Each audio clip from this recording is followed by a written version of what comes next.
Olá pessoal, tudo bom? Então vamos ver aqui uma Najdorf muito interessante, jogada por Josef Stvangal e Levi Noxis, jogada no campeonato da Alemanha, um dos, né? Bom, em 96, pessoal. Então, qual é o rating dos caras aqui? 2.270 de brancas e 2.315 de negras. Então, assim, é um rating aí de aspirante a mestre, mestre feed. Então, eu acho muito instrutivas essas partidas, tá? Vamos lá. E4, C5, cavalo F3, D6, D4, CD4, cavalo D4, cavalo F6, cavalo C3, A6, bispo C4, variante Fischer-Sozin, ou Zozin, como alguns dizem, E6, bispo E3. Aqui já vem o primeiro desvio indo para uma linha mais atípica. O que é mais comum aqui? Bispo B3, tá? Não veio bispo B3? B5. B5, a gente, né, nessa linha com o bispo C4, B5 é um lance que tu quer fazer para tirar o bispo daí. E aí, ao invés de vir para B3, ele vem para onde? D3.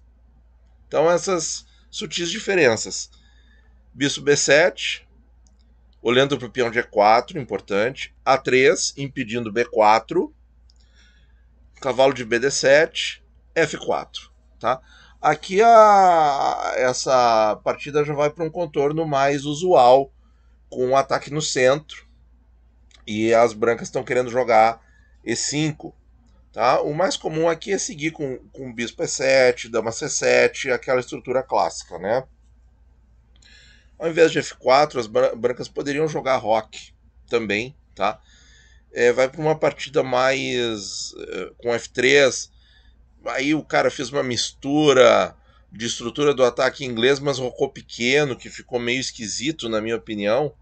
Mas é jogável. Ele está buscando aí uma linha mais posicional e tal.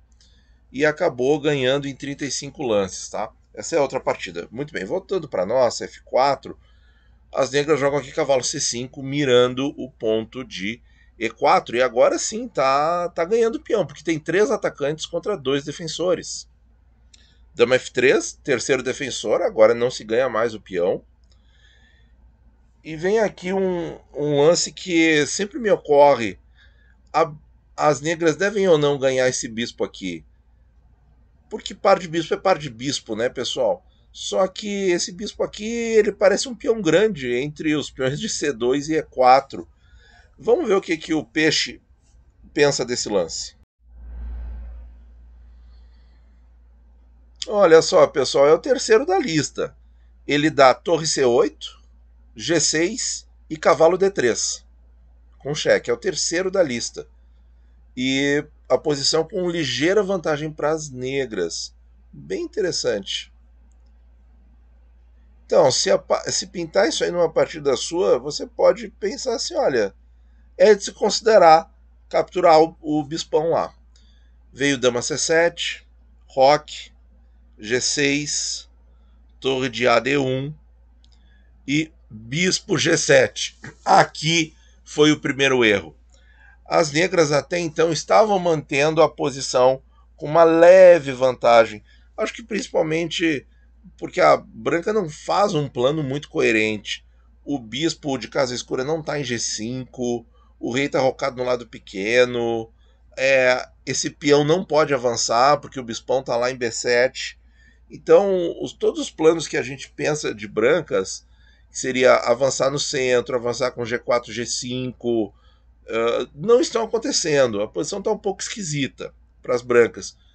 Por isso a vantagem das negras. Mas com bispo G7, ao invés de bispo E7, que é o correto, mantendo essa vantagem, e aí o G6 funciona muito mais como um peão para impedir o F5 do que para afianquetar o bispo de verdade, a posição assim com o bispo E7 e o peão de G6 fazendo esse papel que eu acabei de citar, depois vindo torre C8 e tal, as negras vão ter contra-jogo. Com bispo G7, vocês vão ver, acontece aqui agora praticamente sacrifício típico na posição, já estou entregando o lance. mas é interessante você dar uma pensada e pausar o vídeo. Muito bem, pessoal. Espero que você tenha pelo menos pensado aí, que esse lance tenha ficado na lista dos seus lances candidatos, tá? Nós temos, então, quais sacrifícios possíveis aqui? Os típicos, né, da siciliana, os clássicos: cavalo D5, cavalo versus E6, cavalo de D para B5 e bispo por B5, tá? O cara jogou bispo B5 cheque. E o computador dá como melhor lance da posição cavalo de D para B5. Isso aí eu vou mostrar em outra partida que nós temos também. Mas eu não considero o bispo por B5 ruim, não. Considero um lance muito bom e bastante didático. E vamos ver assim, ó. Bom, cavalo E6, tem cavalo por E6, não fiz nada na posição das negras.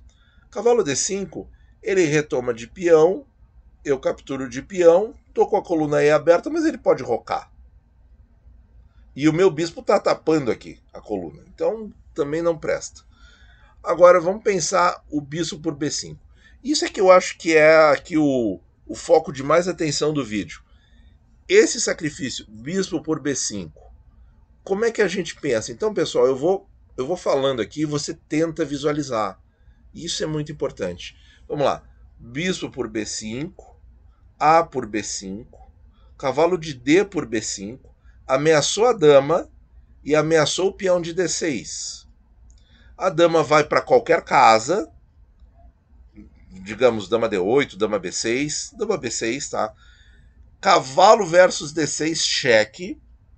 A minha coluna D tá livre porque eu já sacrifiquei o bispo e eu ganhei 3 peões. Quais peões eu ganhei? Eu ganhei o peão de A6, o peão de B5 e o peão de D6.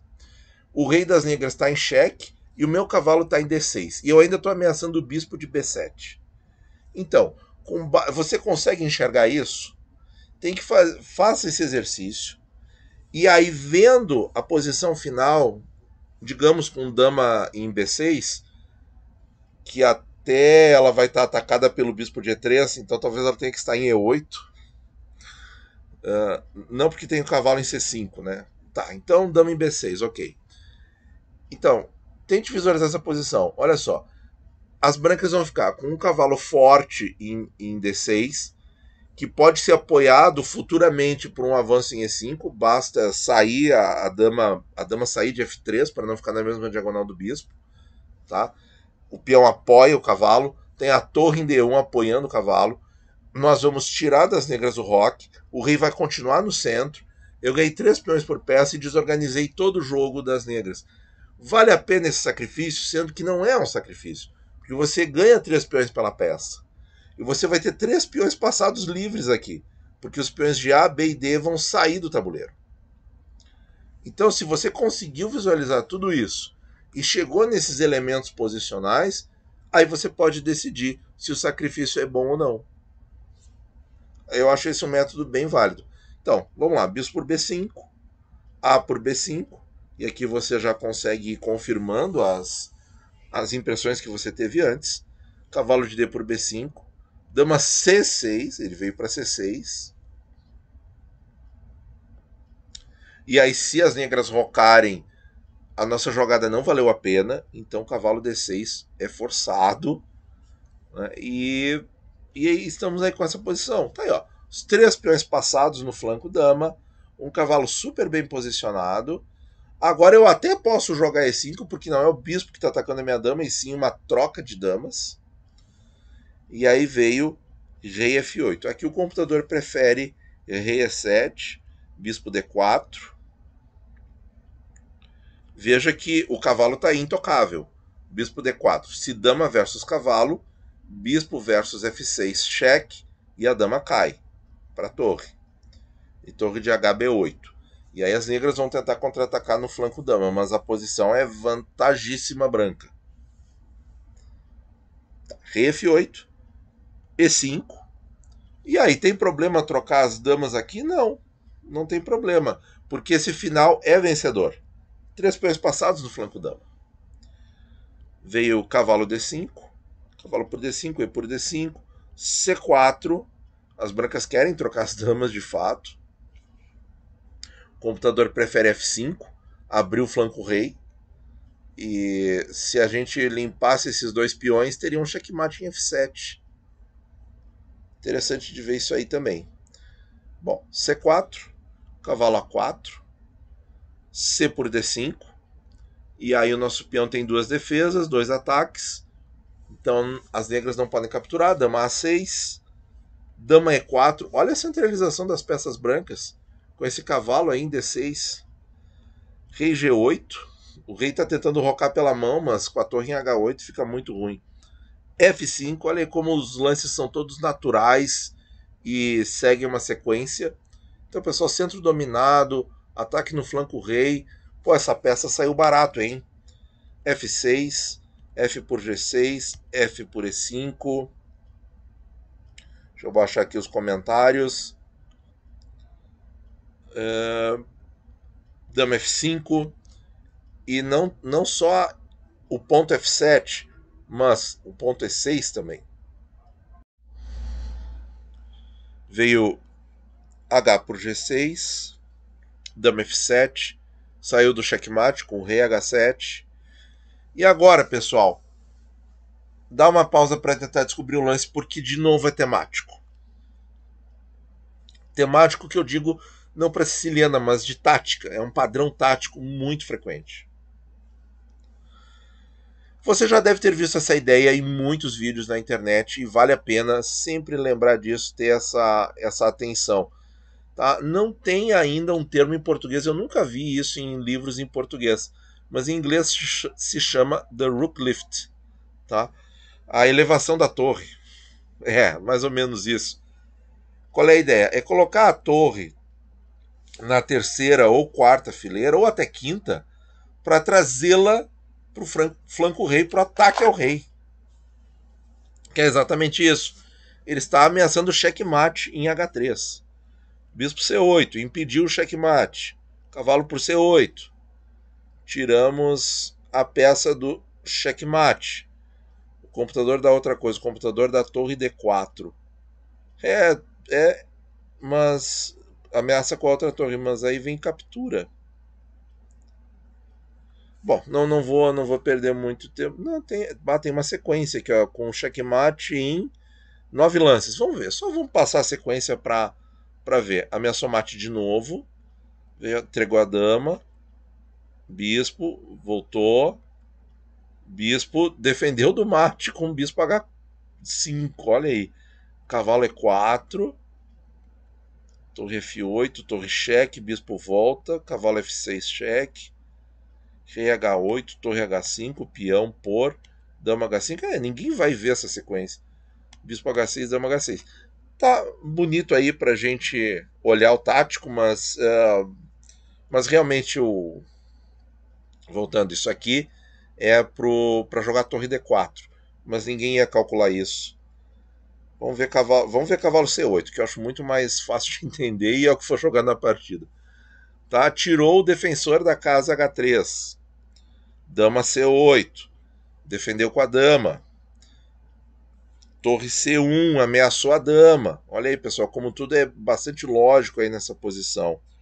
Dama G4. E agora, pessoal, brancas jogam e ganham. Outro lance tático muito legal, correspondendo às mesmas ideias. Qual é o tema, pessoal? Tema do desvio. Torre C4. Duplo ponto de exclamação que o meu computador deu, hein? Torre C4, como a máquina gostou desse lance. Porque, claro, é um lance tático sensacional, tema do desvio. Dama por C4, torre H3, cheque. Dama H4, torre por H4, checkmate. Sensacional. Torre de H para F8. Atacou a dama. E aí tem que calcular isso. Se ele não tira a dama, esse é o ponto. As brancas podem trocar as damas. Vão estar com o final ganho ou não? Vamos ver. Torre por G4. Torre por F7. Torre por F7. Cavalo por B2. Aí, ó. Nós temos a qualidade. torre por cavalo. E nós temos 2 peões a mais, passados e livres. A3 e D5. Parece que o D5 é o mais. É o que está mais próximo ao coração, parece que é o que a gente deve investir mais. Então trocou a vantagem, pessoal. Trocou a vantagem porque a negra achou um recurso. Mas quando veio torre C4, com certeza o Yosef Istvangal já tinha calculado que com essa simplificação ele ficaria com um final absolutamente ganhador. Veio torre B4, cavalo D1, bispo C5, defende o peão de maneira indireta, se torre por A3, torre H4, cheque ao rei e captura a torre no descoberto, rei G8, saindo disso, torre de B para B7, ameaçou capturar o bispo aqui, bispo H6, D6, olha, vai curar o peão, E4, torre de F para E7, e as negras abandonaram. Então, pessoal, que partidaço, hein? Que partidaço. Muito instrutivo, na minha opinião, todos os movimentos aqui, todos os movimentos muito instrutivos, com tema tático, várias ameaças de checkmate o tempo todo, e tudo começou com o domínio do cavalão central em D6, hein? Deixa eu posicionar aqui quando o cavalo chegou lá. E aqui é que veio o ponto. Se você consegue enxergar essa posição a partir do bispo por B5, eu acho que você tá bem, viu? Acho que você tá bem e consegue capturar a essência das ideias atrás desses sacrifícios típicos. E tem partida, tá? Vai sair no canal com esse lance aqui nessa posição, que também é muito interessante. Aguardem e verão. Muito obrigado por ouvir e bons jogos a todos.